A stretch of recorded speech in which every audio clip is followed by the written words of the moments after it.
Hello बच्चों, चलिए प्रश्न पढ़ते हैं। प्रश्न दिया कि ई नॉट का मान अधिक होने पर जलीय विलयन में ऑक्सीकरण अवस्था अत्यधिक स्थायी होगी, क्यों? तो सबसे पहले बात करें इस प्रश्न में मुख्य अवधारणा की, तो देखो क्या होगी। मुख्य अवधारणा जो इस प्रश्न में होगी वो होगी E0 यानी जो मानक अपचयन विभव होता है E0 पर ऑक्सीकरण अवस्था की निर्भरता। ऑक्सीकरण अवस्था की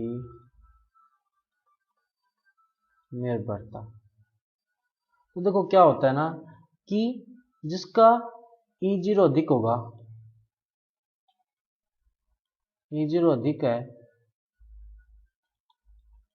तो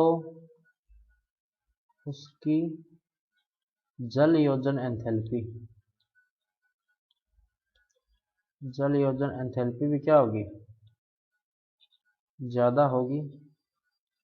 जब उसकी जल योजन एंथैल्पी ज्यादा है तो धनायन जो है वो आसानी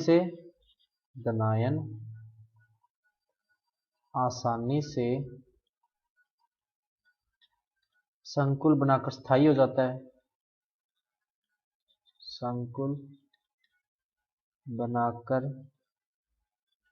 स्थायी हो जाता है। जैसे अगर अपने बात करें, देखिए Cr+3 जो है वो जलीय विलयन में CrH2O6+3 इसके रूप में संकुल बना लेगा और क्या हो जाएगा? स्थायी हो जाएगा। तो ये क्या करते हैं ना, जलीय विलयन में संकुल बना लेते हैं जिसके कारण ये स्थायी हो जाते हैं। और यही कारण है कि जलीय विलयन में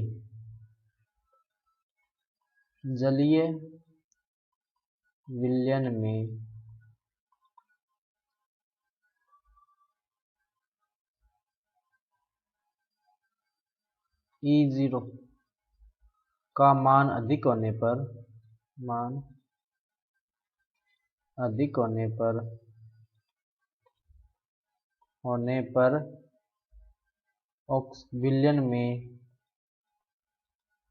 विलयन में ऑक्सीकरण अवस्था स्थायी होगी।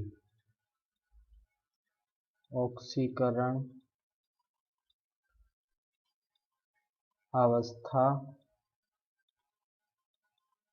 स्थायी होगी क्योंकि जब E0 का मान अधिक होगा इसका मतलब उसके जो संयोजन करने की जो क्षमता है वो ज्यादा होगी, जिसके कारण वो अधिक जल के अणु से संकुलित हो पाएगा और उसकी ऑक्सीकरण अवस्था जो है वो स्थायी हो जाएगी। क्योंकि धनायन है, इसको कहीं ना कहीं इलेक्ट्रॉन न्यून ये स्पीसीज होती है, तो जब इससे जल का अणु जुड़ता है तो इससे जो इलेक्ट्रॉन इसकी जो न्यून स्पीसीज होने की जो गुण है वो क्या हो जाता है? कम हो जाता है, क्योंकि जल का अणु जो एक तरह से लिगेंड के तौर पे इससे जुड़ जाता है। तो बच्चों ये था आपका उत्तर। मैं आशा करता हूँ आपको समझ में आया होगा। धन्यवाद।